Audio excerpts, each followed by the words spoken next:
Hi, I'm here with Teresa Turin of the Werner Institute. Teresa is at the Werner Institute both as a graduate of the master's program, and she also supervises, masterminds, and runs all the day-to-day operations of the Institute.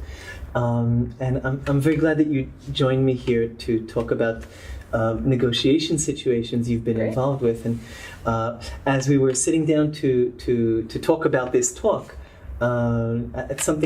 something came up that I'd really like to ask you about, and I asked you if you could share a story of a distributive negotiation, preferably a real positional bargaining situation you're engaged with, and you said, well, no, and I thought that was interesting. Well, why not?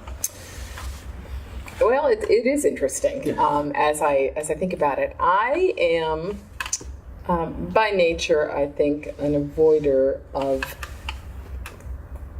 creating discord, of avoiding conflict, if you will. And a negotiation situation for me involves stepping outside my comfort zone to the point where I might be pushing someone, I might be challenging someone. Negotiation for me, even primarily before I came to this program, was something I viewed as negative. And I still have a difficult time overcoming that feeling that somehow if I agree to negotiate with someone, I'm obligated to be the good guy. And a good guy, good person, means sacrificing something. And being the one to maintain your integrity.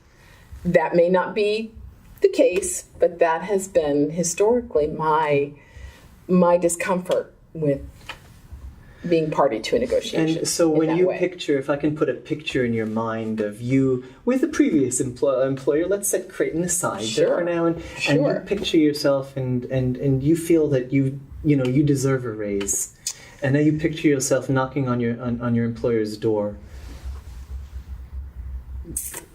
What do you feel? Inadequate immediately. Inadequate. Inadequate to the task. To the task.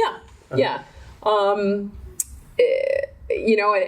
there's probably another discussion that we could have about, and I feel obligated to say this, another discussion that we could have about women not feeling comfortable advocating for themselves. Yes. And I think there is some of that here. But there's walking in the door, there's a feeling of self-consciousness. There's a feeling of representing myself realistically without puffery. Yeah. And somehow I associate puffery with something like negotiating a new salary. What you have to do, that's what everyone does. Right, and I don't do that, just, so I don't see my body language. It's just it's so uncomfortable. You're avoiding conflict. It's so uncomfortable. So I might tend to not advocate for myself in that job. And that's fascinating, and thanks for sharing that. And I want to have two competing questions in my mind. I'll ask the second first. Okay. Is there any negotiation situation in which you feel more comfortable advocating? It sounds as if you're saying, I don't feel comfortable advocating for myself. When you're advocating for others, does that change? Yes. Could you either give an example or try and talk about?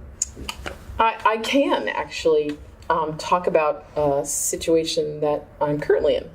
I serve as a volunteer ombudsman at a nursing home here in Omaha. And largely my role is to advocate for the residents of the nursing home who are unable to advocate for themselves. And often this does involve negotiating with the administration of the nursing home over very small issues. Yeah. A cigarette, access to soda pop, cable television. And when I am representing the interests of one of those nursing home residents who I feel has a good reason for asking for these provisions, whatever they happen to be, I can carry that off without a bat of the eye on their behalf. So you could absolutely go to bat for soda pop. No, I'm understanding this. Yes. For Yes. a nursing home resident, whereas for the salary that between you and me you undoubtedly deserve, and we both know that. Yes, of course. It's much harder. Yes. And it's much kind of anti-everything, Yes. anti-Teresing to go in and do that. And I think some of it has to do with, negotiating for someone who needs my voice, to help bring theirs to the forefront. I think there is a certain, it's very fulfilling, first of all, but it's also, I'm needed.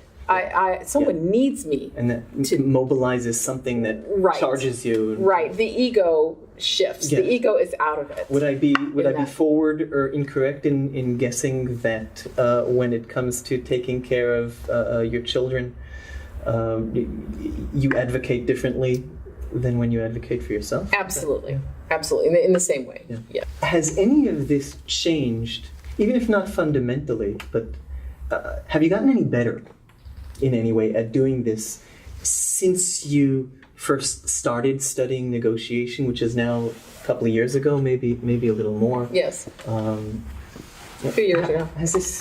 I do think it's a slow process. Sure. But I do think self-awareness is the first step. Yeah. I think being aware of my own reticence, my own fear. Mm-hmm. I mean, I'll name that. My own fear of engaging in uncomfortable conversations that are negotiation. I think I've gotten better and more open to it, and perhaps more brave and less fearful at the prospect of it. Uh-huh. And though I can't think of an example in this moment, I do feel like I am much better now at removing my emotional self from a negotiation situation and dealing with the facts and the ultimate outcome.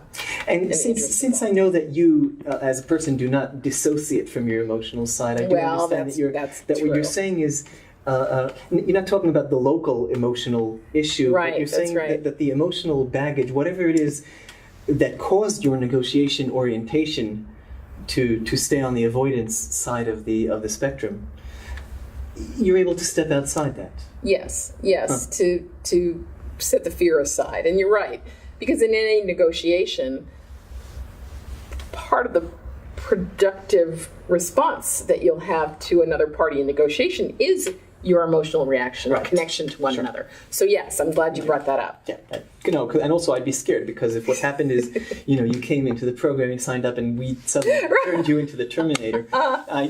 Not so far. No, not so far.